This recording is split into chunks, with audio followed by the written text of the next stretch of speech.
కులగణనకు RSS okay అన్నట్లు పత్రికల్లో వార్త వచ్చింది. అంతకు పూర్వం కులగణన వద్దు, హిందువుల మధ్య మళ్ళీ విభజన వస్తుందని ఒక భావన, ఒక చర్చే ఉండేది కదా. కులగణన అనేది నిజానికి కొత్తది కాదు, బ్రిటిష్ హయాం నుంచి ఉన్నది. మనకి డెసినియల్ సెన్సస్ అంటే బీజేపీతో భుజం కలపడానికి వెళ్ళి కర్పూరి ఠాకూర్కి భారతరత్న ఇచ్చినందుకు గాను నితీష్ కుమార్ చంద్రబాబు నాయుడు తాను అనుకున్న దాన్ని సాధించుకోవడానికి ఏ మేరకు అవకాశం ఉన్నది ఏపీకి సంబంధించి? భారతీయ జనతా పార్టీ ఎన్డీఏ సమస్య ఏంటంటే కోయలేషన్ పాలిటిక్స్ యొక్క గేమ్ని పూర్తిగా అర్థం చేసుకున్న వ్యక్తి చంద్రబాబు నాయుడు. సో ఎప్పుడు ఎవరు ఆయనతో పొత్తు పెట్టుకున్నా అది ఆయనకే లాభం. ఇక్కడ ఆంధ్రప్రదేశ్ రాజకీయాలలో 7-8 ఏళ్ళ నుంచి ఎన్నికలు అయిపోయిన తర్వాత, ప్రభుత్వం మారిన తర్వాత కూడా వారి మాటల తీవ్రత అది తగ్గట్లేదు. పైగా ఒక హీరోయిన్ ఇష్యూ కూడా నడుస్తున్నది. ఆవిడని ఫిబ్రవరి నెలలో విద్యాసాగర్ అనే వైసీపీకి సంబంధించినటువంటి వ్యక్తి పెట్టిన ఒక కేసు మేరకు హైడ్రా మీద ప్రశంసలు వస్తున్నాయి ఒకవైపున, కానీ అక్కడక్కడ ఎందుకో అసలు ఈ హైడ్రాని ఎట్లా అర్థం చేసుకోవాలి? ఈ దురాక్రమణలు కానీ ఇల్లీగల్ స్ట్రక్చర్స్ని కానీ వాటిని కొట్టేటప్పుడు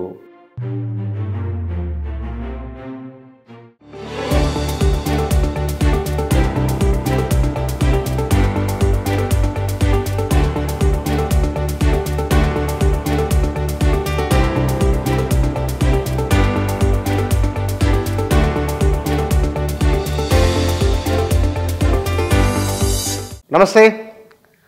2 తెలుగు రాష్ట్రాలలోనూ జాతీయ స్థాయిలో ఇటీవలి కాలంలో జరిగిన, ప్రస్తుతం జరుగుతూ ఉన్న కొన్ని పరిణామాలు, ఈ పరిణామాలను ఎట్లా అర్థం చేసుకోవాలి? అందులో ఉదాహరణకి వాళ్ళ హైదరాబాద్లో హైడ్రా సంచలనం కొనసాగుతున్నది. ఆంధ్రప్రదేశ్ రాజకీయాల్లో సినిమా హీరోయిన్కి సంబంధించిన అధికార విపక్షాల విమర్శల ప్రతి విమర్శల పరంపర చాలా వేడిగా ఉన్నది. అక్కడ జాతీయ స్థాయిలో ఒక ప్రభావం చూపించే నిర్ణయము కులగణనకు ఆర్ఎస్ఎస్ ఓకే అన్నదని ఒక అంశం అయితే, రెండవది ఎస్సీ వర్గీకరణకు గ్రీన్ సిగ్నల్ రావడం, ఇత్యాది విషయాల గురించి మాట్లాడదాం. మన దగ్గర సీనియర్ సంపాదకులు సతీచందర్ గారు ఉన్నారు, వారితో మాట్లాడదాం. సార్ నమస్కారం. నమస్కారం సార్, నేను మొదలు కులగణనకు ఆర్ఎస్ఎస్ ఓకే అన్నట్లు పత్రికల్లో వార్త వచ్చింది. అంతకు పూర్వము కులగణన వద్దు, హిందువుల మధ్య మళ్ళీ విభజన వస్తుందని ఒక భావన, ఒక చర్చే ఉండేది కదా. దీన్ని ఎట్లా అర్థం చేసుకోవాలి స్టేట్మెంట్ను? అంటే కులగణన అనేది నిజానికి కొత్తది కాదు, బ్రిటిష్ హయాం నుంచి ఉన్నది. మనకి డెసినియల్ సెన్సస్ అంటే దశాబ్ది జనాభా లెక్కలు, జనగణన అప్పటి నుంచి చేయడం మొదలుపెట్టారు. కానీ దశాబ్ది ముగిసిన తర్వాత 1, 11, 21 ఇట్లా సంవత్సరాల్లో చేస్తుంటారు. మనకి కోవిడ్ కారణంగా మనకి ఆలస్యం అయిందని చెప్పారు. కోవిడ్ కారణంగా ఇంత జాప్యం చేయడం అనేది ఎక్కడ ఉండదు. దాదాపు కోవిడ్ వచ్చిన తర్వాత 45 దేశాలకు పైన జనగణన చేశారు. కానీ భారతదేశంలో, మన దేశంలో మాత్రం చేయలేదు. కాబట్టి ఇది కారణమే తప్ప, ఇది వంకే తప్ప కారణం కాదు. రెండవది ఏంటంటే, ఇది చేయాల్సి వచ్చేటప్పుడు జనరల్గా మనకి ఇప్పుడు కులగణనకి సంబంధించి ఒక ప్రధానమైన అంశం చాలా అనేక కారణాల వల్ల ఇంపార్టెంట్ అయింది. నిజానికి బీజేపీతో భుజం కలపడానికి నేను వెళ్ళి కర్పూరి ఠాకూర్కి భారతరత్న ఇచ్చినందుకు గాను నితీష్ కుమార్ అందులో చేరాడు. ఆయన మొదటి నుంచి పట్టుకున్నటువంటి demand caste census. So caste సెన్సస్లో ఇంతవరకు కూడా మనకి ముందు నుంచి ఒక షెడ్యూల్ కులాలు, తెగలకు సంబంధించింది వివరణ ఉంటుంది కులం భాగంలో, మనకి జనాభా లెక్కలు అడిగేటప్పుడు. కానీ ఇంకెవరివి అడగరు, చెప్పిన వినరు. సో కాబట్టి ఎవరెంతమంది ఉందో తెలియరు. ఇది ఒక సోషల్ డెమోక్రసీ కావాలంటే మనకి భారత రాజ్యాంగ స్ఫూర్తి సామాజిక ప్రజాస్వామ్యం ప్రధానమైంది. ఆర్థిక ప్రజాస్వామ్యం, సామాజిక ప్రజాస్వామ్యం లేని రాజకీయ ప్రజాస్వామ్యం చిత్తు కాగితంతో సమానం. సో ఇదే స్ఫూర్తిలో అంబేద్కర్ మాట్లాడారు. అంచేత ఈ సామాజిక ప్రజాస్వామ్యం రావాలంటే మనకి అందరికీ, అన్ని సామాజిక వర్గాలు, అన్ని కులాలకు సంబంధించిన వాళ్ళు చట్టసభలో కనిపించాలి, బ్యూరోక్రసీలో కనిపించాలి, అన్ని చోట్ల కనిపించాలి. సో కనిపించాలన్నప్పుడు అదొక అంశం. రెండవది, మనం ఎవరు ఏ సామాజిక వర్గాలు బాగా వెనకబడి ఉన్నారో తెలిస్తే తప్ప మీరు వెల్ఫేర్ స్కీమ్స్ ఎట్లా పెట్టుకోగలుగుతారు, ఎవరికి ఎంత ఇస్తారో తెలియదు కదా. Right, fine. సో అంచేత ఇది చాలా ముఖ్యమైనదని ఎప్పటి నుంచో మాట్లాడుతుంటే దాన్ని నెగటివ్గా మాట్లాడడం అనేది ముందు నుంచి ఫ్యాషన్. ఏ కులం చెప్పుకోవాలా, అసలు కులం చెప్పకుండా ఉండాలని మేము కోరుకుంటుంటే ప్రతి వాడికి కులం అడిగేస్తారా వచ్చి? అది కదా, నీకు ఆరోగ్యం కావాలి కదా. సో డాక్టర్ గారి దగ్గరికి వెళ్ళి నీకు కంతి ఎక్కడుంది, జబ్బు ఎక్కడుంది చూపించంటే, ఇవన్నీ నీకెందుకే అనవసరం, నాకు ఆరోగ్యం కదా కావాల్సిందంటే ఎట్లుంటుంది? నేను చూపించడానికి ఇష్టపడను అంటే, నువ్వు కులం ఏదో చెప్పుకోవడానికి ఇష్టపడినప్పుడు కుల రహిత సమాజము, కుల వివక్ష లేని సమాజం ఎలా వస్తుంది? సో కాబట్టి ఉండి తీరాలి. ఇక ఓబీసీకి సంబంధించి వచ్చింది ఏంటంటే, మనకి ముందు నుంచి ఎంతమంది ఉంటారన్నది ఇప్పటి విషయం కాదు. ఏకంగా జనతా పార్టీ హయాములో ఉన్నప్పుడు జస్టిస్ మండల్ కమిషన్ వేసినప్పుడు కూడా జనాభా ఇంత ఇదమిద్దమని తేరలేదు. అప్పుడు ఆయన మండల్ గారు అప్పటికే ఒక 52% ఉండొచ్చు అని చెప్పి, సో ఇంచుమించు 27% ప్రతిపాదన చేశారు. అది బీపీసీ అమలు చేశారు, బాగుంది. కానీ అది 27% మన అన్నది తక్కువే కదా యాక్చువల్గా చెబితే, వాళ్ళతో జనాభాతో పోలిస్తే. అంటే జనాభాలో ఉన్న వాళ్ళందరికీ అవకాశాలు ఇచ్చేయమని కాదు, జనాభాలో అధిక సంఖ్య ఏ సంఖ్యాకులు ఎంతంత నష్టపోయారో వాళ్ళకి కాంపెన్సేట్ చేయమని కదా అర్థం, విద్యా ఉపాధి అవకాశాల్లో కానీ మరొక చోట కానీ. సో లేనప్పుడు ఎట్లా చేస్తారు, నెంబర్ 1. సో రెండవది, ఇప్పుడు మనకి కరెక్ట్గా ఈ సెన్సస్ చాలా కీలకమైంది. ఇప్పుడు చేయబోయే సెన్సస్ ఎందుకు కీలకమైందంటే, ఈ సెన్సస్ రావడానికి ముందే మనం ఎప్పటి నుంచో పెండింగ్ పెట్టుకున్న 95 నుంచి పెండింగ్ పెట్టుకున్నటువంటి 33% ఉమెన్ రిజర్వేషన్ బిల్ని క్లియర్ చేసేసుకున్నాం బోత్ ది హౌసెస్. సో కాబట్టి ఏది స్త్రీలకు కేటాయించాలి అన్నది కూడా ఇప్పుడు ఒక అంశం, డీలిమిటేషన్ మనం చేసుకోవాలి కదా, నియోజకవర్గ పునర్విభజన. సో మళ్ళీ అందులో కూడా బీసీలకు సంబంధించిన 2 డిమాండ్స్ ముందు నుంచి పెండింగ్ పడిపోయాయి. ఎప్పటి నుంచో ఒక రకమైనటువంటి సోషల్ డెమోక్రసీ కావాలనుకున్నప్పుడు బీసీల తరఫున 2 డిమాండ్స్ వస్తూ వచ్చాయి. అందులో ఏమిటంటే quota within quota. So women 33%లో ఓబీసీలకి కూడా ఇవ్వాలి, అది లేకుండానే వచ్చేసింది బిల్లు, చట్టం అయిపోయింది. ఓన్లీ ఎస్సీ ఎస్టీస్కి మాత్రమే ప్రొటెక్ట్ చేశారు 33%, ఓబీసీలు. సో ఓబీసీలకు అక్కడ అన్యాయం జరిగింది. రెండవది ఇంకొక అంశం ఎక్కడికి వచ్చినోడికి, ఈ ఓబీసీలకు సంబంధించి విద్యా ఉపాధి అవకాశాలలో ఏ మేరకు ఉందనేది తెలియదు. సో వీళ్ళకి తెలియకపోగా ఒక 10% ఈడబ్ల్యూఎస్ పెట్టేశారు, ఎకనామిక్ వీకర్ సెక్షన్స్ అని. అంటే పేదలకు ఇచ్చినట్టు ఉంటుంది, బాగుంటుంది. కానీ ఈ పేదల్లో ఎవరిని పేదలుగా గుర్తించారు? ఎస్సీలు కానీ, ఎస్టీలు కానీ, ఓబీసీలు కానీ వాళ్ళు పేదలు, వాళ్ళల్లో పేదలు మాత్రమే. అంటే వీళ్ళల్లో రిజర్వేషన్ 15% పొందిన తర్వాత మిగిలిన 85% ఉంటారు, 15% ఇస్తారు కదా, ఇంకా చాలామంది ఉంటారు కదా, వాళ్ళలో పేదలు ఉంటారు కదా, ఆ పేదలు ఈడబ్ల్యూఎస్లో అప్లై చేసుకోవటం లేదు, వర్తించదు, బయటపడేశారు. సో ఓబీసీలు కూడా ఈడబ్ల్యూఎస్కి వెళ్ళడానికి లేదు. 10% ఖచ్చితంగా అప్పర్ కాస్ట్ పూర్కి, అంటే ఎస్సీ ఎస్టీ ఓబీసీ కాకపోతే ఎవరు వస్తారు? వాళ్ళు వస్తారు. వాళ్ళు ఎంత శాతం ఉంటారు? తక్కువనే వాళ్ళది.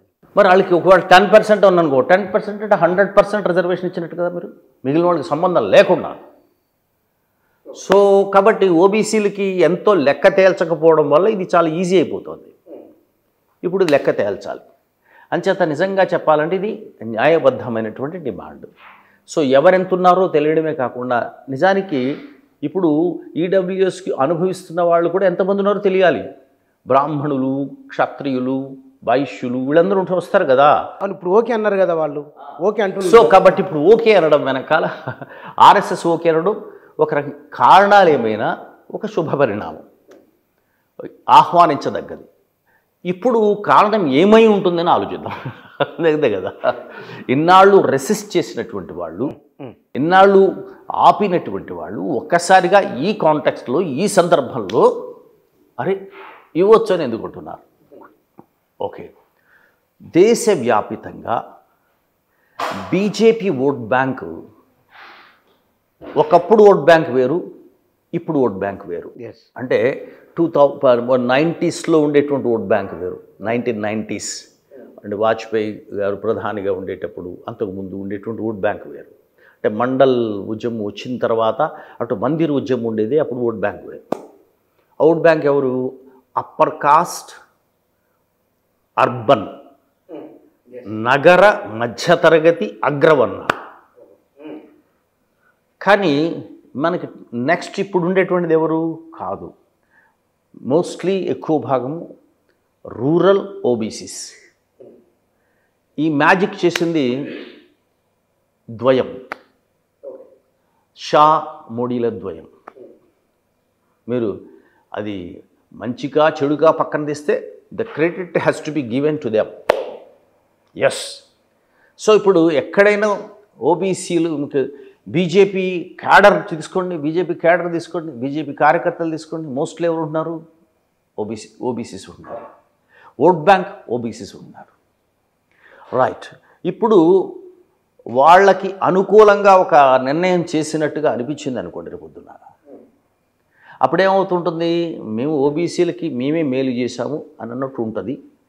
తర్వాత ఓబీసీల మీద వచ్చినటువంటి మండల చైతన్యంతో వచ్చిన పార్టీలు చాలా తక్కువగా మిగిలిపోయాయి. ఓన్లీ ఉత్తరప్రదేశ్, బీహార్ ఇలా కొన్ని రాష్ట్రాల్లో ఉన్నాయి. దక్షిణాదికి మనకి ఇంకా కర్ణాటక వచ్చినట్టు వచ్చి వెళ్ళిపోయింది, మనకి అంత లేదు. ఇంకా ఆ మండల్ పాలిటిక్స్ యొక్క ప్రభావం అంత పడలేదు మనకి. సో కాబట్టి ఇప్పుడు ఓబీసీస్ వల్ల ఎవరికి ఎక్కువ మంది, ఉదాహరణకు ఉత్తరప్రదేశ్ అనేది చాలా కీలకమైంది. రేపు రాబోయే అసెంబ్లీ ఎన్నికల్లో ఉత్తరప్రదేశ్ చాలా కీలకమైంది. ఇప్పటికీ ఉత్తరప్రదేశ్ కంచుకోట, ఆర్ఎస్ఎస్ బీజేపీల కంచుకోట బద్దలైంది. దాదాపు 80 పార్లమెంట్ సీట్లు, 37 పార్లమెంట్ సీట్లని సమాజ్వాదీ పార్టీ తీసేసుకుంది. ఒక రకంగా చెప్పాలంటే బీఎస్పీ చాలా బలహీనమైపోయింది, డ్రూ ఎ బ్లాంక్. దాన్ని కూడా ఎస్సీస్ని ఓబీసీస్ని కలిపేసుకున్నారు. ఇప్పుడు ఈ యాదవ్ ప్రపంచాన్ని కొట్టాలి అంటే, యాదవ్ లీడర్షిప్ని కొట్టాలి అంటే ఇక్కడ కులగణన చేస్తే మోస్ట్ బ్యాక్వర్డ్ క్లాసెస్ ఇంతమంది ఉండిపోయారు, ఇంత సంఖ్య ఉంది, ఎవరు బాగుపడ్డారో ఒకసారి చూడండి. సో కాబట్టి we can bring that back అన్నమాట. సో కాబట్టి యూపీలో చిల్లుబడింది, బీహార్లో కూడా బలహీనపడింది. ఈ కారణాల వల్ల సో ఆర్ఎస్ఎస్ బీజేపీ దాదాపు ఒకటే. కొన్ని నాయకత్వంలో వచ్చినటువంటి ఇబ్బందులు ఉంటాయి. అమిత్ షా, నరేంద్ర మోడీ బాగా ఎదిగిపోయి ఒకసారి ఆర్ఎస్ఎస్ని కూడా ఖాతరు చేయని స్థితి వచ్చినప్పుడు ఆర్ఎస్ఎస్ ఏం చేయాలి అని దిక్కుతోచని స్థితికి వెళ్ళిన మాట వాస్తవమే. కానీ ఇప్పుడు ఆర్ఎస్ఎస్కి ఆ స్థితి లేదు. RSS can take the control now. ఎందుకోసం అంటే ఇది అమిత్ షా, మోడీల యొక్క పట్టు బీజేపీ మీద తగ్గుతుంది, బికాస్ సంకీర్ణ ప్రభుత్వంలోకి వెళ్ళింది కాబట్టి. అందుచేత ఏమవుతుంటుంది, సో త్రూ ఆర్ఎస్ఎస్ రేపొద్దున బీజేపీ వాయిస్ కూడా అదే కావచ్చు, అదే అవుతుంది. అంచేత కుల గణనకి దాదాపు అనుకూలంగా ఉన్నట్టుగా ఉంది, దానికి సంబంధించిన నిర్ణయం రాబోతుందని వారం రోజుల క్రితం నుంచే ఊహాగానాలు వస్తున్నాయి. ఆ సందర్భంలో మనం ఇంకా ఒక రోజు జస్ట్ మనం మాట్లాడుకోవడానికి కొన్ని గంటల ముందు, అంటే ఒక రోజు ముందు మాత్రమే ఆర్ఎస్ఎస్ స్టాండ్ మనకి ప్రకటించారు. అంచేత ఈ కారణాల రీత్యా సో యూపీలో ఓబీసీలు అధిక భాగాన్ని తమ వైపు, ఓబీసీ లీడర్షిప్ వైపు వెళ్లకుండా, మండల్ పార్టీల వైపు వెళ్లకుండా భారతీయ జనతా పార్టీ వైపు లాక్కోవడానికి ఇది చక్కటి అవకాశంగా ఉపయోగించుకోవచ్చు అని ఆర్ఎస్ఎస్ భావించి ఉండవచ్చు. ఒకవేళ జరిగితే అరిగి ఆస్కారం ఉంది దానికి. కానీ ఇక్కడ ఈ అలయన్స్ గవర్నమెంటు, సంకీర్ణ ప్రభుత్వం చంద్రబాబు నాయుడు, నితీష్ కుమార్. చంద్రబాబు నాయుడు తాను అనుకున్న దాన్ని సాధించుకోవడానికి ఏ మేరకు అవకాశం ఉన్నది ఏపీకి సంబంధించి? అంటే యాక్చువల్గా భారతీయ జనతా పార్టీ ఎన్డీఏ సమస్య ఏంటంటే దానికి స్పష్టమైన శత్రువు, అస్పష్టమైన మిత్రులు ఉన్నారు. అబ్బా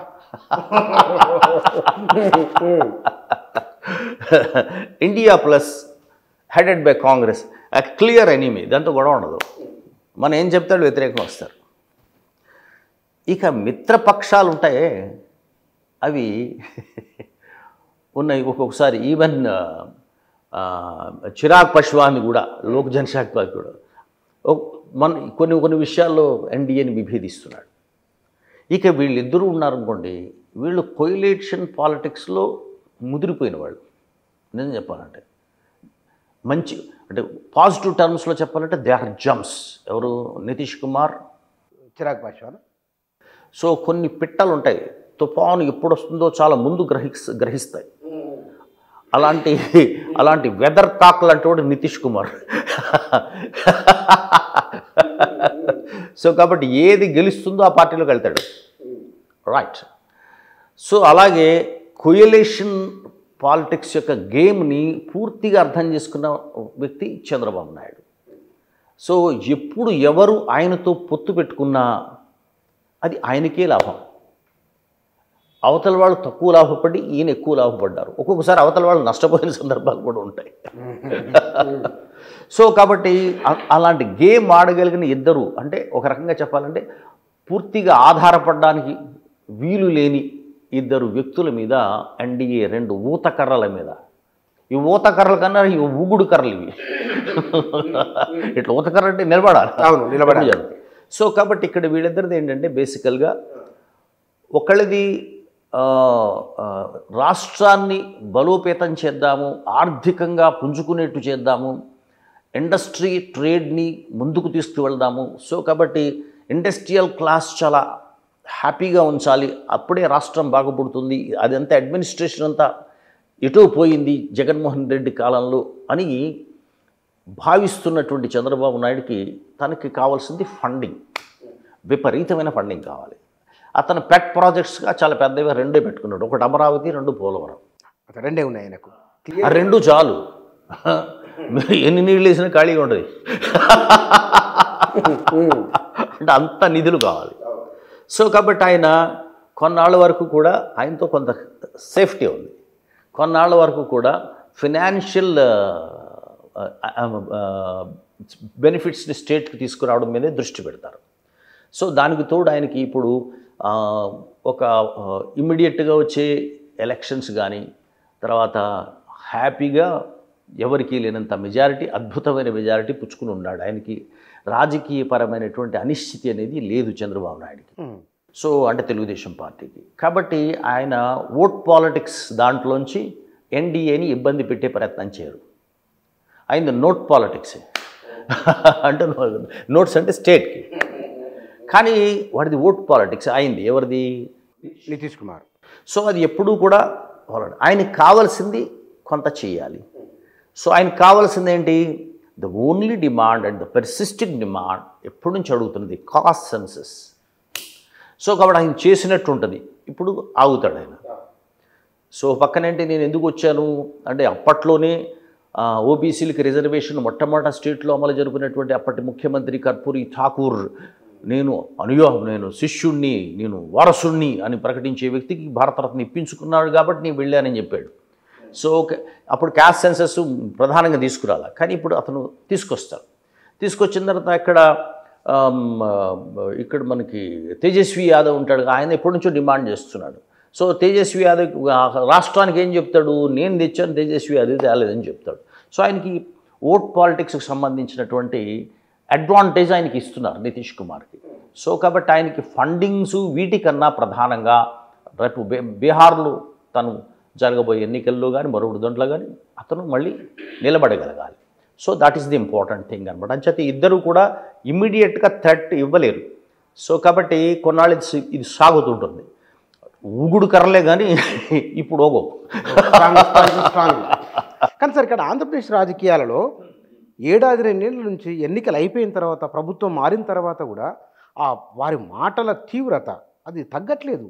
పైగా ఒక హీరోయిన్ ఇష్యూ కూడా నడుస్తున్నది. ఏమిటి అసలు అక్కడ ఏం జరుగుతున్నది? రైట్.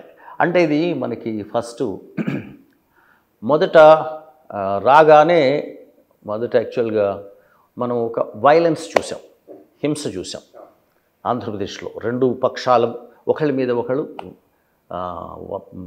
ఆరోపణలు చేసుకున్నాయి.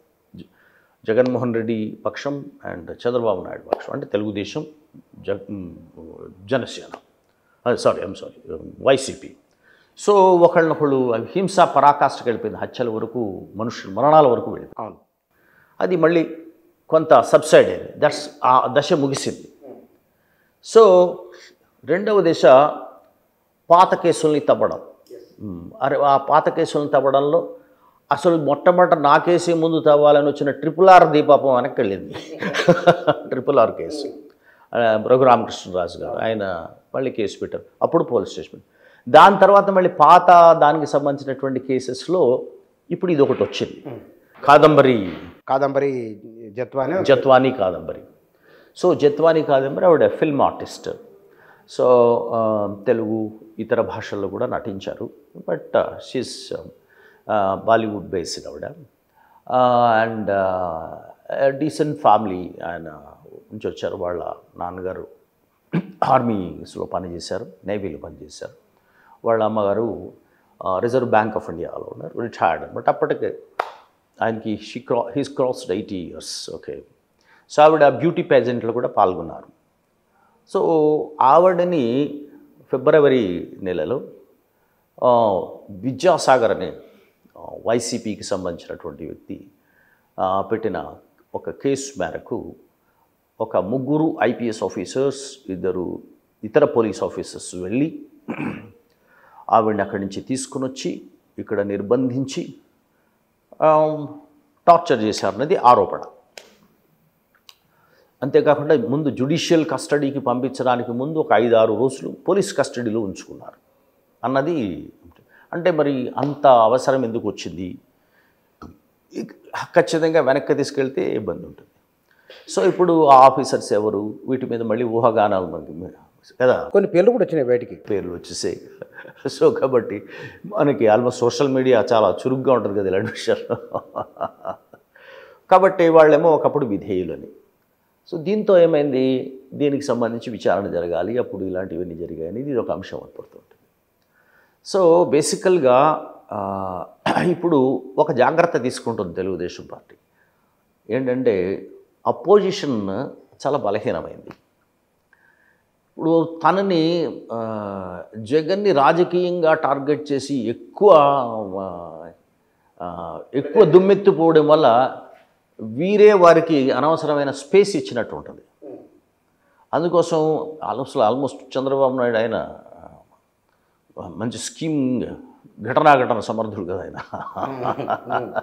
మనకు కూడా దేశంలో ఉండే స్ట్రాటజీస్ వేసే పొలిటీషియన్స్లో వ్యూహాత్మకత బాగా తెలిసినటువంటి ఆయనలో ఆయన. అంచేత ఏం చేశాడు, జనరల్గా there should not be any kind of witch hunting, అంటే వెనక్కి వెళ్ళి వెంటాడి వేధించిన అంశాలు ఉండకూడదన్నది. దానివల్ల ఏమవుతుంది, ఇంప్రెషన్ ఏమవుతుంది, మీరే అనవసరమైన ప్రచారం ఇచ్చినట్టు అవుతుంది.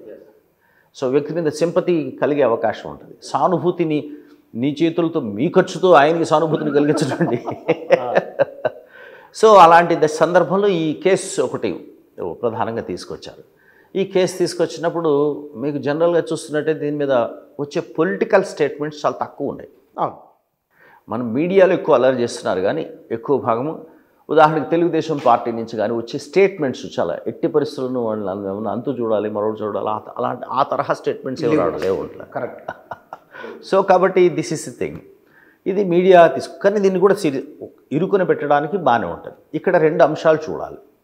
మీరు ఆఫీసర్స్ని టార్గెట్ చేస్తుంటారు ప్రతిసారి. ఆఫీసర్స్ ఎప్పుడు కూడా ఐఏఎస్ కానీ ఐపీఎస్ ఆఫీసర్స్ కానీ ఎవరి రిజీమ్లో వాళ్ళని స్వతంత్రంగా ఎవరు ఉంచారు చెప్పండి? ఎవరు గవర్నమెంట్ ఆ పని చేయాల్సిందే వాళ్ళు చేశారు. ఈవెన్ అలాంటి ఇది 2014-19 మధ్యలో చంద్రబాబు నాయుడు పరిపాలనలో ఉన్నటువంటి అధికారుల మీద కూడా అలాంటి ఆరోపణలు ఉన్నాయి. తమకు విధేయులైనటువంటి వాళ్ళని 3 అంచెలు 4 అంచెలు ప్రమోషన్లు ఇచ్చి ఉన్నతాసనాల్లో కూర్చోబెట్టుకుని తమ పనులు చేయించుకున్నారు అన్నటువంటి ఆరోపణ వచ్చింది. ఇక జగన్మోహన్ రెడ్డి సర్కార్ అయితే ఇంక చెప్పనే అవసరం లేదు, చాలా ఎక్కువ వచ్చాయి. సో కాబట్టి వచ్చినప్పుడు మీరు ఆఫీసర్స్ దగ్గరికి వెళ్ళి మీరు పలానా ఆఫీసర్ వెళ్ళి అరెస్ట్ చేశాడు, పలానా ఆఫీసర్ వేధించాడు అంటే ఎవరి at whose behest they behaved, ఎవరి ఆదేశాల మేరకు వాళ్ళు చేస్తారు. ఆదేశాలు ఓరల్గా ఉంటాయి, రాజకీయ ఆదేశాలు ఓరల్గా ఉంటాయి. వీళ్ళేమో రిటర్న్గా ఎవరు దొరుకుతుంటారు, అంతే ఆఫీసర్స్ దొరుకుతారు. సో కాబట్టి ఏమిటంటే మీరు ఇలాంటి చేసేటప్పుడు ఎవరి ఆదేశాల మేరకు చేశారన్నది చూడాలి. సో అందులో ఆఫీసర్స్ యొక్క తప్పు కూడా ఉంటుంది. ఊరికే వాళ్ళు చెప్పగానే వాళ్ళు మామూలు వంగమంటే సాష్టాంగపడే బ్యాచ్ ఉంటారు, వాళ్ళు కూడా మరి అమిత విధేయత ప్రదర్శిస్తారు. సో ఆ అమిత విధేయత వల్ల కూడా సమస్యలు వస్తుంటాయి. ఇక్కడ ఇంకొక సమస్య ఏంటంటే, but I ask you one thing, ఇవాళ కాదంబరి జత్వాని గురించి ఇంత మాట్లాడుతున్నాం మనం. ఒక ఫిల్మ్ ఆర్టిస్ట్, నిజానికి చెప్పాలంటే ఇట్స్ ఒక రకంగా ఫిల్మ్ ఇండస్ట్రీకి సంబంధించిన అంశం కూడా. Yes right. ఇదే జరుగుతున్న నేపథ్యంలో మలయాళీ పరిశ్రమలో correct okay justice Hema committee సిఫారసులు చేశారు. ఒక 3 ఏళ్ల క్రితము ఒక నటిని, సో పల్సర్ సునీల్ అనే అతను సెక్షువల్ టార్చర్ తర్వాత తీసుకెళ్ళి అక్కడ ఒక ఇంటి దగ్గర పడేస్తే దాని అనంతరం వచ్చినటువంటి ఆందోళనలో రూపంలో భాగంగా ఈవెన్ కోర్టు ప్రమేయంతో జస్టిస్ హేమా కమిషన్ వేశారు. ఆ కమిషన్ చేసినటువంటి మామూలు సినిమా పరిశ్రమలో ఎక్కడికైనా స్త్రీల వేధింపే ఉంటుంది, చేరిన తర్వాత ఆ స్త్రీలను వేధించే అవకాశం ఉంటుంది. కానీ సినిమా పరిశ్రమలో కాస్టింగ్ కోచ్ అంటే ఏమిటి, సో వాళ్ళు ఇష్టపూర్వకంగా వాళ్ళ లైంగిక వాంఛల్ని తీరిస్తేనే అవకాశాలు హీరోయిన్ వస్తుంది. సో ఈ ఆరోపణలు ఉన్నాయి, వాళ్ళని అనేక రకాల అవమానాలు ఉన్నాయి, చివరికి అందులో పనిచేసే మహిళా టెక్నీషియన్స్ మీద అలా అవమానాలు ఉన్నాయి. So what we have to, మనం ప్రభుత్వాన్ని, ఉభయ తెలుగు రాష్ట్రాల ప్రభుత్వాన్ని డిమాండ్ చేయాల్సింది ఏమిటంటే, సో మీరు ఈ రాష్ట్రాల్లో ఇంత పెద్ద తెలుగు టాలీవుడ్లో, సో బికాస్ మాలీవుడ్ వచ్చింది, టాలీవుడ్లో ఇలాగా ఒక సిట్టింగ్ జడ్జ్ కానీ మరొకరితో కానీ ఒక కమిషన్ వేసి ఇవి తేల్చగలరా? ఎవరో ఒక చిన్న నటి, ఒక ఆవిడ మనకి మా కార్యాలయం ముందు సో అర్ధనగ్న ప్రదర్శన చేస్తే ఆవిడ స్థితి ఏమైపోయిందో తెలుసు. చివరి అందరికీ ఆవిడకి ఇప్పుడు వేరే రకంగా ఆమెని రూపాంతరం చెందాల్సి వచ్చింది. ఆవిడ సమంత కూడా డిమాండ్ చేసింది, సమంత కూడా డిమాండ్ చేసింది. మరి ఇలాంటి పరిస్థితి కాస్టింగ్ కోచ్ ఉన్నటువంటి దాన్ని అంశాలు. సో వీటిలోంచి మీటూ మూమెంట్ కూడా వస్తుంది.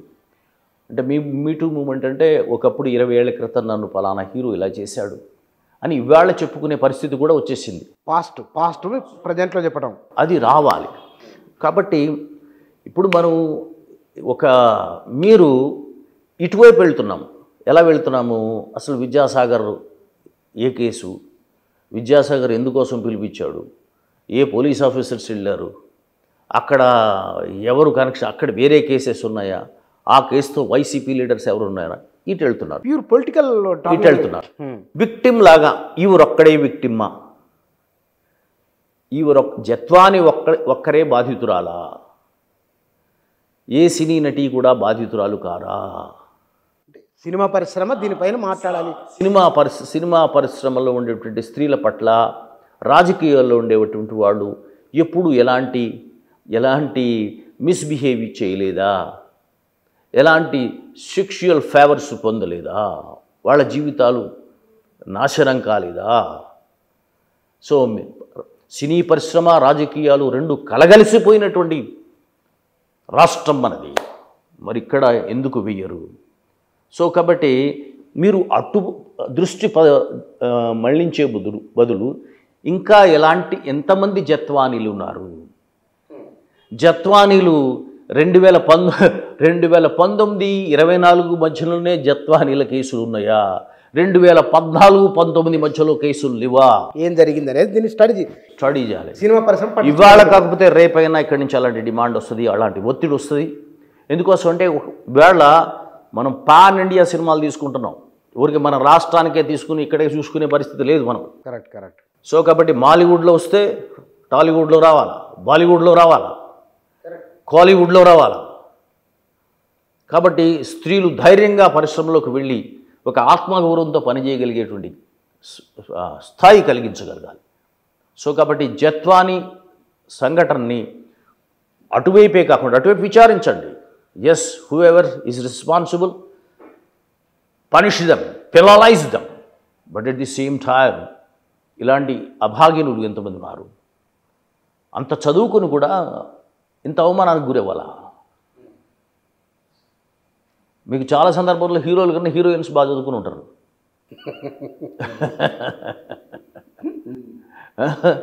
సో డైరెక్టర్కి చాలా హీరోకి చెప్పాలంటే చాలా కష్టాలు ఉంటాయి.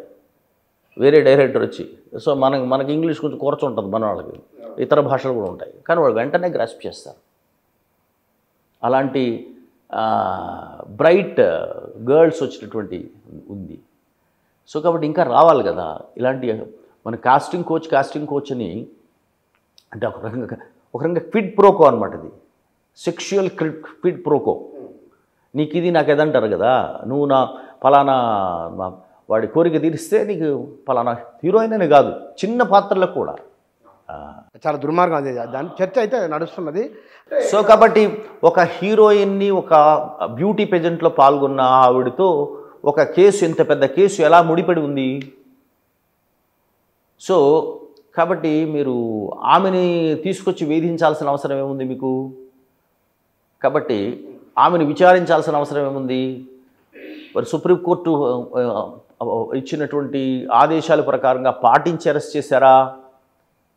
అంటే ఒక ఫిమేల్ ఆర్టిస్ట్ అనగానే ఎగురుకుంటూ పోయారా? ఎందుకలా ఎగురుకుంటూ పోవాల్సి వచ్చింది? ఇలా ఒకటే కేసా, ఇంకా కేసులు ఉన్నాయా? That's it. సో చర్చాలి. మీరు చేయకపోతే రేపొద్దున చేయాల్సి ఉంటుంది. మీ అంతటి మీరు చేయరు. ఏ ప్రభుత్వం తనంతటా చేయదు. కానీ ఆందోళనలు వస్తాయి. చదువుకున్న పిల్లలు వస్తున్నారు, బ్రైట్ గర్ల్స్ వస్తున్నారు. ఇంకొక విషయం, చాలా పెద్ద పెద్ద కుటుంబాల నుంచి మీ హీరోయిన్స్ వస్తున్నారు. ఇవాళ మీరు మీ సొంత కుటుంబాల్లో స్త్రీల గురించైనా చేయాల్సి ఉంటుంది. రైట్? ఓకే సార్, ఇక్కడ బహుశా మీరు 1980ల నుంచి జర్నలిస్ట్గా ఉన్నారు. 84 నుంచి. 84 నుంచి అంటే హైదరాబాద్ నగరం మీకు 80ల నుంచే పరిచయం జర్నలిస్ట్గా? నాకు 3 దశాబ్దాలుగా పరిచయం జర్నలిస్ట్గా. అంటే ఇక్కడ హైదరాబాద్లో తాగునీటి సమస్య, హైదరాబాద్లో వరద నీటి సమస్య, ఈ రెండు చూస్తున్నారు. తెలంగాణ రాష్ట్రం ఏర్పడిన తర్వాత తాగునీటి సమస్య నిజంగానే చాలా మటుకు పరిష్కారమైంది. ఆ 10 ఏళ్ళు కరెంటు సమస్య కోత లేదు, ఏదో రకరకాల ఎంక్వైరీ జరిగింది, వేరు విషయం. కానీ ఇప్పుడు ఈ చిన్నవానకే హైదరాబాదు మునగడానికి కారణం ఆక్రమణలు. ఆక్రమణలు అడ్డు తొలగించని హైడ్రా అంటున్నది.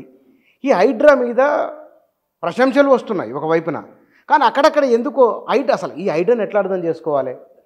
మన వాళ్ళు మంచి పేర్లు పెడుతుంటారు అప్పుడప్పుడు, బయోలాజికల్ నేమ్స్ పెడుతుంటారు. హైడ్రా, అమీబా, ఆక్టోపస్ అబ్రివేట్ చేస్తే హైడ్రా వచ్చేలా పెట్టారు. ఇది నిజానికి ముందు ఫస్ట్ అసలు వాళ్ళ రాజకీయ ఉద్దేశాలేంటి, ఇతర ఉద్దేశాలేంటి పక్కన పెడితే చెరువుల మీద దృష్టి సారించడం హైదరాబాద్లో. మనం చక్కటి లేక్స్, సిటీ ఆఫ్ లేక్స్ లాగా ఉండేది మనకి, మంచి సరస్సు కదా. సో దానిని ఒకటి శుభ్రం చేసుకోవడం, 2 దాన్ని ఆక్రమణ కాకుండా చూసుకోవడం. ఈ చెరువుల మీద మనం చేసుకోవాలి. ఒకప్పుడు ఇవే మన మంచినీటి అవసరాలను తీర్చినటువంటి చెరువులు కాబట్టి. సో తెలంగాణ ఉద్యమంలో భాగంగా కూడా అప్పటి టీఆర్ఎస్ నేతలు కేసీఆర్ సహా చెరువుల గురించి మాట్లాడుతూ, నాట్ ఓన్లీ చెరువులు ఈ హైదరాబాద్లో ఉండేటువంటి చెరువులు మాత్రమే కాదు, తెలంగాణలో ఉండే అన్ని చెరువుల్ని మళ్ళీ తిరిగి నీటి అవసరాల కోసం ఉపయోగిస్తారు అని గ్రావిటేషన్ ప్రకారంగా, అంటే ఆల్మోస్ట్ గ్రావిటేషన్ ప్రకారంగా అనమాట. మళ్ళీ ఎత్తిపోయక్కర్లేదు, నీళ్ళ నుంచి అనమాట. అంటే పల్లానికి పోయేటప్పుడు నీరు పల్ల మెరుగుగా, సహజ సిద్ధంగా. సో నీరు పల్ల మెరుగు అన్న దాంట్లోంచి ఎక్కువ నీరు అందిస్తా అన్నారు. చివరికి ఆయన నీరు పల్ల మెరుగు కాకుండా నీరు ఎత్తులెరుగు అని కాళేశ్వరం వరకు ఎత్తిచ్చారు. అనుకో, అది వేరే విషయం. ఏదైనా మీరు ఎత్తి పోస్తారా, పల్లాల్లో పోస్తారా అంటే నీళ్ళు ఇస్తే అది చాలు. సో మీరు అన్నట్టు కొంత నీటి సమస్య ఇప్పుడు కొంత పరిష్కారం అయినట్టుగా మనకు అనిపిస్తుంటుంది. బట్ ఈ చెరువులు అనేవి ఒకటి నీటిని ఇవ్వకపోగా చెరువుల పూడికల వల్ల ఏమవుతుంటుంది, మొత్తానికి సిటీకి ఫ్లడ్స్ వచ్చేస్తున్నాయి. ఇప్పుడు పూర్వం మీకు భారతదేశంలో వరదలు పూర్వం పల్లెలకి నదీ పరివాహ ప్రాంతంలో పల్లెలు మునుగుతుండేవి. ఇప్పుడు మనకు వరదలు వస్తే నగరంలో వస్తాయి కదా. అంటే నీరు కూడా జనమే కాకుండా జలం కూడా నగరాలకు వలస వస్తుంది. ఇప్పుడు చెన్నైలో వరదలు, మీకు ఎక్కడ సిటీలో వరదలు వస్తున్నాయి, అన్ని చోట్ల సిటీలు వస్తున్నాయి. ఇప్పుడు బెజవాడ చూసారా, విజయవాడ మొత్తం మామూలుగా అసలు అందరూ మన ఆల్మోస్ట్ ఇప్పుడు జలవాడ అంటే డీజిల్ ఖర్చు లేకుండా వెళ్తున్నట్టున్నారు. పడవల మీద వాటి మీద వెళ్తున్నట్టున్నారు. దానికి కూడా కొంత డీజిల్ కావాలనుకోండి, అది వేరే విషయం. సో కాబట్టి ఇది చాలా దుర్మార్గం. అది మరి ముఖ్యంగా ఎవరు ఎక్కువ నష్టపోతారంటే బీదా బిక్కి బస్తీలు, అవి ఎక్కువ తొందరగా మునిగిపోతాయి, మనుషులు చనిపోతున్నారు. సో కాబట్టి ఫస్ట్ ఈ దురాక్రమణలు అనేది ఒక చెరువులు మాత్రమే కాదు, నాలాలు కూడా. సో కాబట్టి అవి ఆక్రమించేశారు కదా ఆల్మోస్ట్. సో కాబట్టి వీటిని ఎవరో కూడా చేయాలి. కానీ చేయడం పట్ల ప్రజలకి పూర్తి నమ్మకం లేదు. ఎందుకు ఉండదంటే మీ గత పాలకులు ఏం చేశారనేది కూడా చూస్తారు. ఒక రకంగా మనకి ఈ దురాక్రమణలు కానీ ఇల్లీగల్ స్ట్రక్చర్స్ని కానీ వాటిని కొట్టేటప్పుడు సో టీఆర్ఎస్ అంటే అప్పటి టీఆర్ఎస్ సర్కార్, ఇప్పుడు బీఆర్ఎస్, అప్పుడు కూడా మీకు అయ్యప్ప కాలనీ వరకు వెళ్ళారు కదా, అయ్యప్ప సొసైటీ కాలనీ వరకు వెళ్ళారు. అప్పుడు కూడా కొంచెం అన్కన్వెన్షన్ దగ్గరికి వెళ్ళారు. కానీ అంటే గట్టిగా మేము కూల్చగలమని చూపించేసిన తర్వాత హఠాత్తుగా చప్పబడిపోతారు. ఎందుకు? ఇది ప్రజలకు వచ్చే అనుమానం. ఇలాంటి ప్రెసిడెంట్ ఉంది కాబట్టి ఇప్పుడుండే ప్రభుత్వం మాకు చిత్తశుద్ధి మాత్రమే కాదు, రాజకీయ చిత్తశుద్ధి కూడా ఉంది, వీ హ్యావ్ పొలిటికల్ విల్ అని ప్రజలు నమ్మించాలి, ప్రజలు నమ్మేటి చేయాలి. ఒకటి అందులో చేస్తున్న దాంట్లో భాగంగా మొట్టమొదట ఈ కాంగ్రెస్ సర్కార్ ఏం చేసింది, కాంగ్రెస్ నేతలు ఉన్న వాళ్ళని సంబంధించినటువంటి స్థలాలకు సంబంధించి ఆక్రమణలు ఉన్నాయి, వాటి మీద కూడా వెళ్ళాము, నోటీసులు ఇచ్చారు, చేస్తున్నారు. సో చూసేప్పుడు ఏమనిపిస్తుంది, సరేలే బాగానే ఉంది అనిపిస్తుంది. రైట్. తర్వాత నెక్స్ట్ సెకండ్ ఫేజ్కి వచ్చేటప్పటికి అంటే ఇది ఉంటుందా, సెకండ్ ఫేజ్కి వచ్చేటప్పటికి మళ్ళీ మనం ఎక్కువ నష్టపోతున్న వాళ్ళల్లో జనరల్గా ఏముంటుంది, మనం ఉండే కొద్దీ కాంగ్రెసేతర పక్షాల వాళ్లకు సంబంధించిన దురాక్రమణల మీద ఎక్కువ దృష్టి పెడతారా, అంటే వాళ్ళు ఎక్కువ చేశారా. సో కాబట్టి ఏమిటనమాట, దీనికి ఎప్పుడు పర్మిషన్స్ ఇచ్చారు, రెండు వస్తాయి. ఒక ఎర్స్ట్వైల్ ఆంధ్ర తెలంగాణ కలిసి ఉన్నప్పుడు ఇచ్చినటువంటి పర్మిషన్స్, అట్లాగే 2014 నుంచి 2019 వరకు ఇచ్చినటువంటి పర్మిషన్స్, వేటి మీద ఎక్కువ దృష్టి పెడుతున్నారు, ఇక్కడ మీరు నిష్పాక్షికత చూపించాలి. రెండు, మీరు వెళ్ళేటప్పుడు ఇంకొక స్టెప్ కూడా ముందుకేశారు ఇందాకట్లాగే, అసలు అప్పుడు పర్మిషన్ ఇచ్చినటువంటి ఆఫీసర్స్ ఎవరు, వాళ్ళ మీద కూడా చర్య తీసుకోవాలి. Good good good. కానీ మళ్ళీ అగైన్ ఆఫీసర్ సొంత నిర్ణయం తీసుకుంటాడా, మరి అప్పుడు ఆ శాఖను నిర్వహించిన మంత్రి ఎవరు, was he not responsible. So అంతవరకు వెళ్ళగలిగితే బాగుంటుంది. కోర్టు కూడా చక్కటి తీర్పిచ్చింది, మధ్యలో హైకోర్టు కూడా జోక్యం చేసుకుని మీరు విద్యా సంస్థలకు సంబంధించి ముందు వాళ్ళ వెర్షన్స్ వినండి అని. అంటే అప్పుడు దాంట్లో ప్రభుత్వం కూడా ముందుకు వచ్చి ఒకవేళ ఆక్రమించుకున్నవి డిస్ప్యూట్లో ఉన్నటువంటి ల్యాండ్స్లో, చెరువును ఆక్రమించుకున్నటువంటి ల్యాండ్స్లో విద్యా సంస్థలు ఉంటే ఆ విద్యా సంవత్సరం వరకు ఎదురు చూస్తామని అన్నది ఇట్స్ ఏ గుడ్ థింగ్.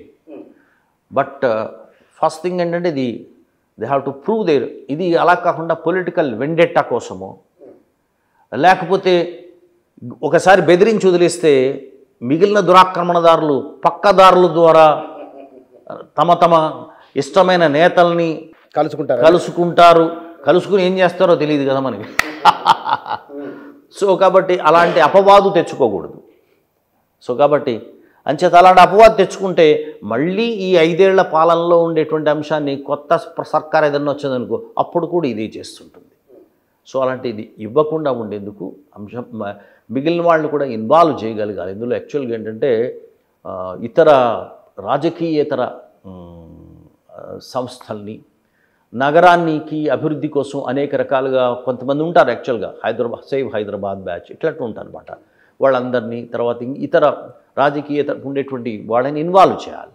అట్లాగే ఒక రిటైర్డ్ జడ్జెస్తో వాటితో కూడా చక్కటి ఒకటి వేయగలగాలి. అంచేత అలాగే ఇంకా మీకు దాని మీద ఒక రకంగా చెప్పాలంటే అఖిలపక్ష కమిటీ కూడా వేస్తే ఇప్పుడు రాజకీయ పరమైనటువంటి వివాదాలు లేకుండా ఉంటుందన్నమాట.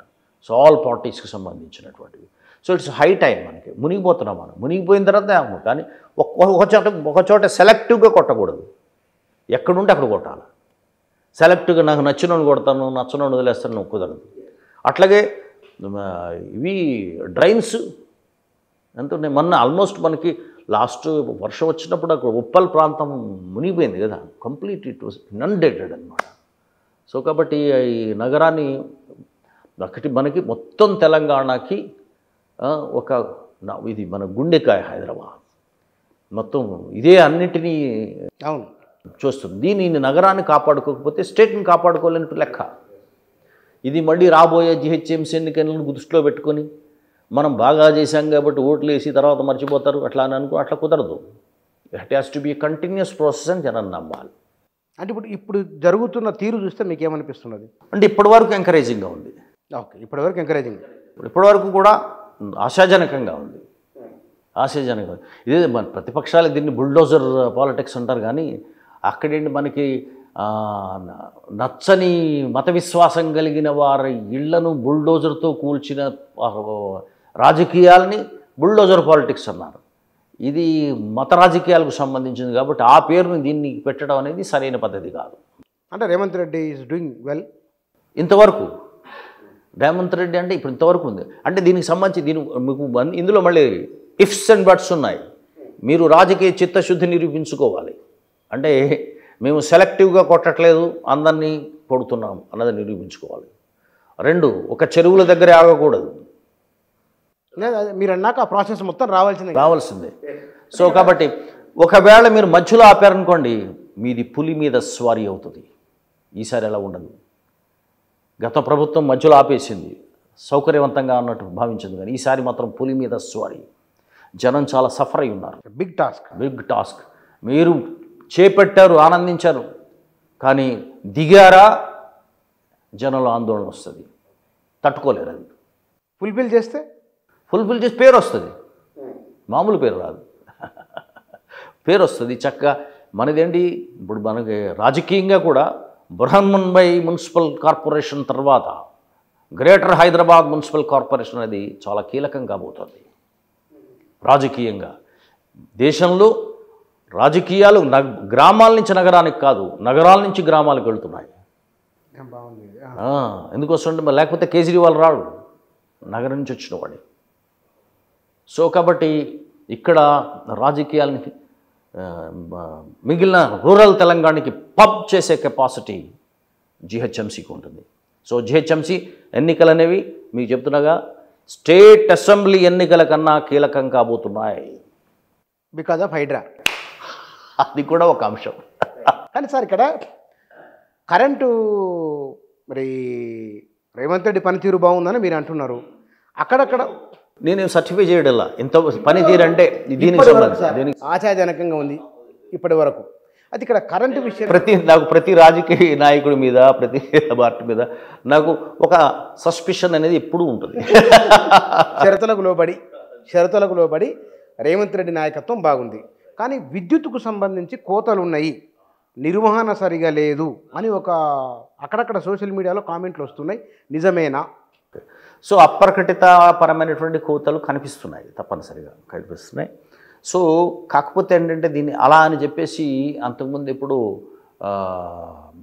చిట్ట చివరి ఉమ్మడి రాష్ట్ర ముఖ్యమంత్రి అన్నట్టుగా కిరణ్ కుమార్ అన్నట్టుగా రాష్ట్రం విడిపోతే తెలంగాణకి కరెంటు కష్టాలు వస్తాయనేది ఆ పద్ధతి కాదు.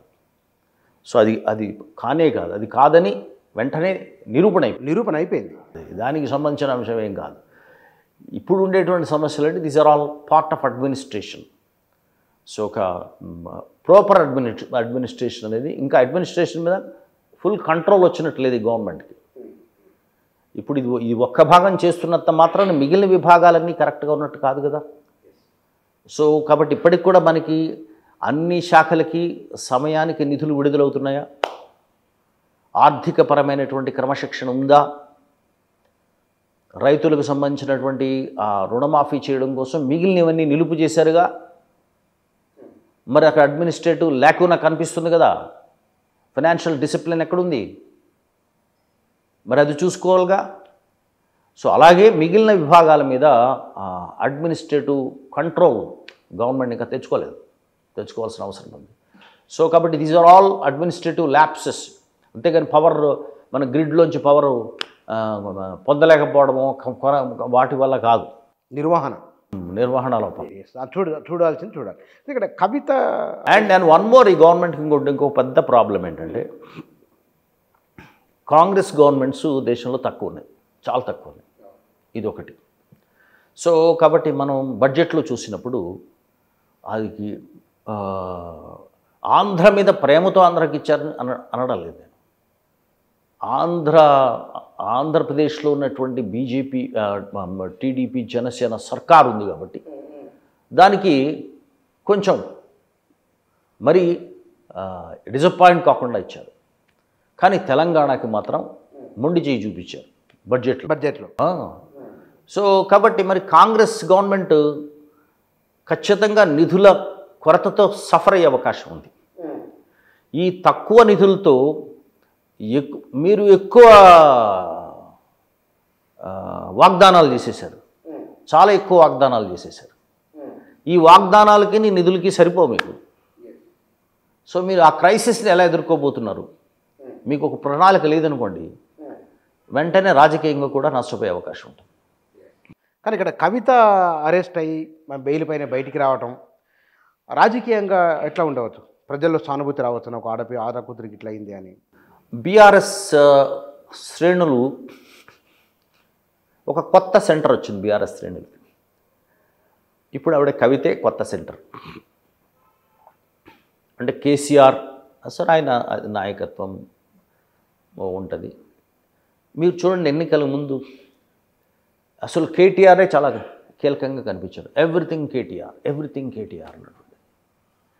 సో ఇప్పుడు ఆయన సహకారాలతోనే ఆవిడ వచ్చి ఉండొచ్చు.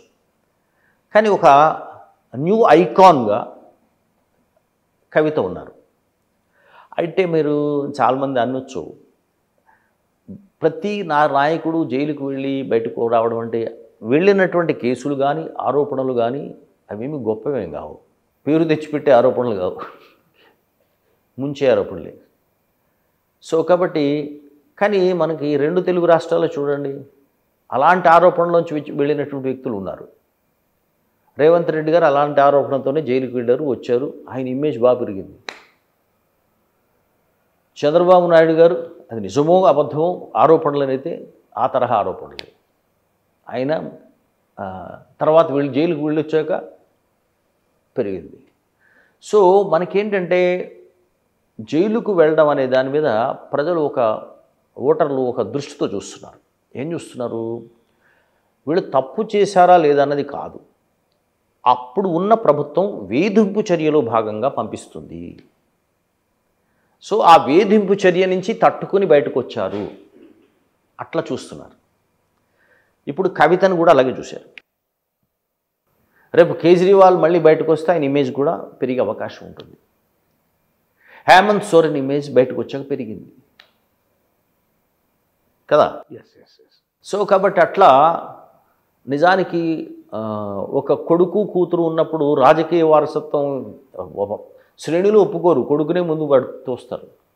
అట్లాంటిది మళ్ళీ ఒక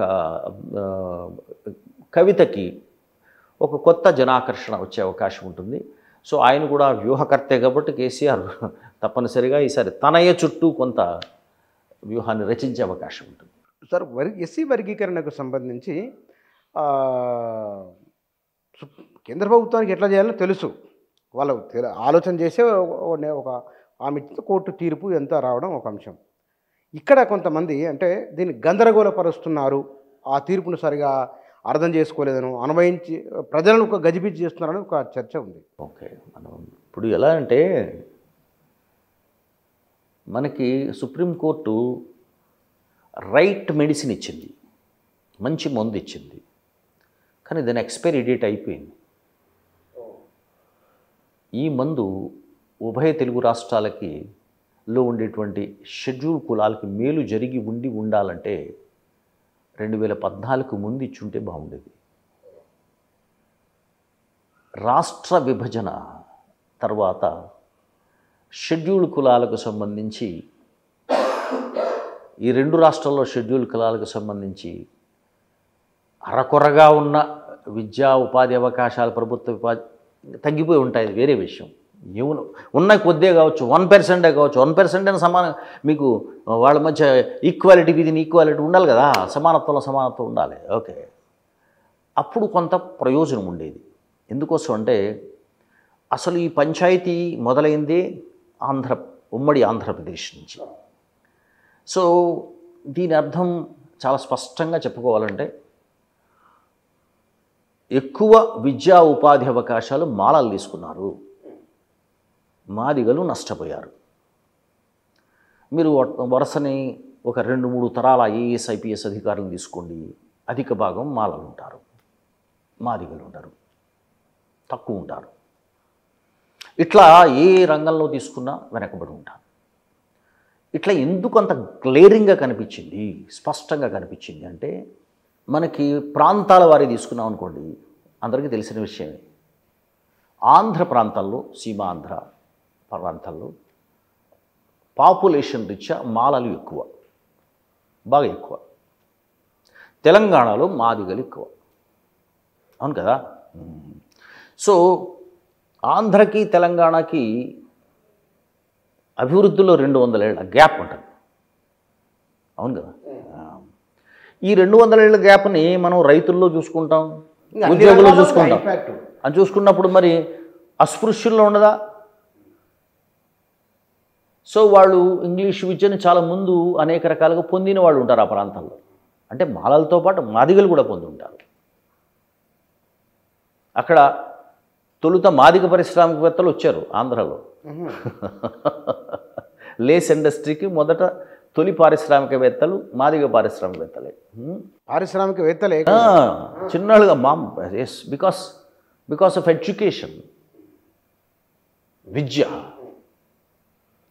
మాలలు దానికి తోడు ఇంకొక అంశము మాలలకి మాదిగలకి ఏమున్నా లేకపోయినా ఇంకొకటి ఉంటుంది, కుల వృత్తిని వదలకపోవడం ఉంటుంది. కుల వృత్తిని తొందరగా వదలగలిగిన వాళ్ళు ఎక్కువ అవకాశాలని, చదువు అవకాశాలను ఉంటారు. బీసీల్లోనే సరే అది ఉంటుంది. కుల వృత్తిని ఎవరు తొందరగా వదిలేస్తే వాళ్ళు చదువుకుంటారు. సో మాదిగల్లో కుల వృత్తిని ఆలస్యంగా వదిలేరు, అది ఎక్కువ. అది మళ్ళీ ఏమైపోతుంది, అక్కడ ఉంటుంది ఇక్కడ ఉంటుంది, అదే కండిషన్. సో ఆలస్యంగా వదలడం వల్ల ఆలస్యంగా వెళ్తారు.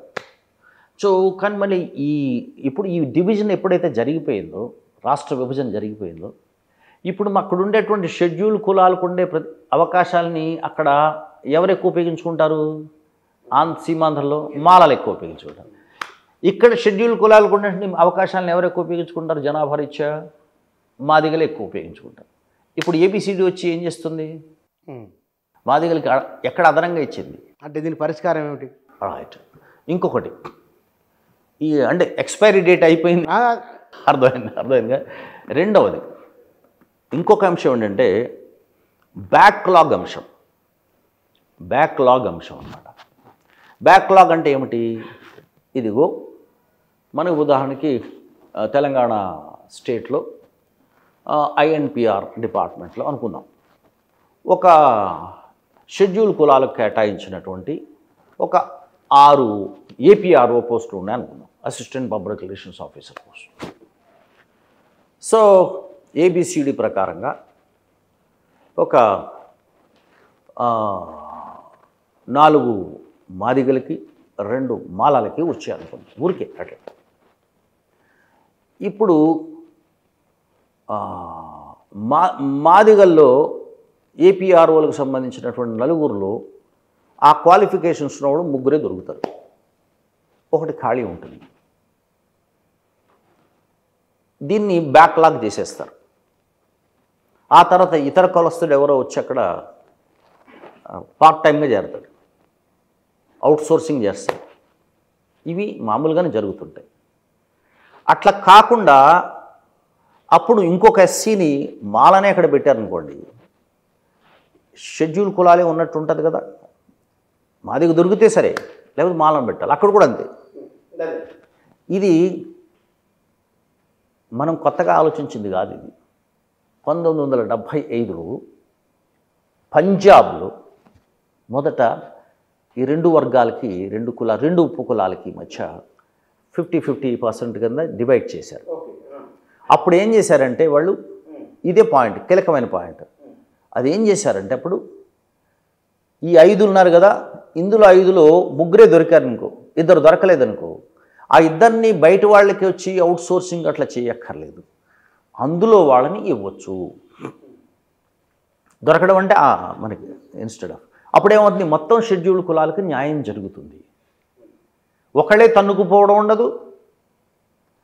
అట్లాగే వీడు ఖాళీ అయితే బయటోడొచ్చి దూరడానికి ఉండదు, బ్యాక్లాగ్ పెట్టడానికి ఉండదు. ఇప్పుడు బ్యాక్లాగ్స్ పెరిగిపోతాయి. సో కాబట్టి ఏంటంటే ఈ సదుపాయాన్ని కలుగజేసినటువంటి బిల్లు చంద్రబాబు నాయుడు ప్రభుత్వం అప్పుడు చేయలే. సో కాబట్టి ఇప్పుడు స్టేట్స్ చేసుకునేటప్పుడు ఇలాంటిది చేయడానికి ఇష్టపడతారా? ఇప్పుడు స్టేట్సేగా చేసుకోవాల్సింది. ఇది ఒక అంశం. తర్వాత దీనికి సంబంధించి మనం ఇది మనకేమో ఎక్స్పైరీ డేట్ అయిపోయిన మెడిసిన్ లాగా 2 రాష్ట్రాలకు వచ్చింది. ఇప్పుడు ఇది లేకపోయినా ఇక్కడ తెలంగాణలో మాదిగస్కి ఎక్కువ అడ్వాంటేజ్ వస్తుంది without in the absence of ABCD. అట్లాగే అక్కడ మాలాస్కి వస్తుంది. ఇప్పుడు అక్కడ నేను సేమ్ కండిషన్ రివర్స్ చేశాను అనుకోండి, మాలాస్కి 4 ఇక్కడ 2 ఇచ్చాను అనుకోండి, ఒక పోస్ట్ దొరకలేదు అనుకోండి, మాదిగస్ నుంచి తీసుకోవటం అక్కడ నష్టం చేస్తున్నారా, లాభం చేస్తున్నారా? సో కాబట్టి ముందనుకోండి, అది వేరే విషయం. ముందనుకోండి అంటే టోటల్ ఇంతమంది మీద ఇవి ఈక్వాలిటీ విదిన్ ఈక్వాలిటీ. సో కాబట్టి అది ఫస్ట్ పంజాబ్లో వచ్చింది. కానీ చంద్రబాబు నాయుడు చేసినటువంటి ఏబిసిడీలు ఇది లేదు. ఇప్పుడు ఈ స్టేట్కి సంబంధించి ఇలా ఉంటే దేశవ్యాప్తంగా ఈ జడ్జిమెంట్కి సంబంధించి క్రిటికల్గా చూస్తున్నారు. సమర్థించే వాళ్ళు కన్నా వ్యతిరేకించేటువంటి రాజకీయ పక్షాలు ఎక్కువయ్యాయి. ఎందుకు? సో కాబట్టి ఎందుకోసం వాళ్ళ వాళ్ళు మీరు ఈ కారణంగా ఒక విభజన జరుగుతోంది, రాజకీయ విభజన జరిగిపోతుంది అన్నది. ఉదాహరణకు ఉత్తరప్రదేశ్లో షెడ్యూల్ కాస్ట్ ఓట్స్ ఎవరికి ఎక్కువ ఉంటాయి చెప్పండి? ఎవరికి? మాది వచ్చా చమర్లకి ఎక్కువ ఉన్నాయి కాబట్టి. ఏ పార్టీకి ఎక్కువ ఉంటాయి? బీఎస్పీ. మొన్న ఎవరికి వచ్చాయి? మొన్న సమాజ్వాదీ పార్టీ.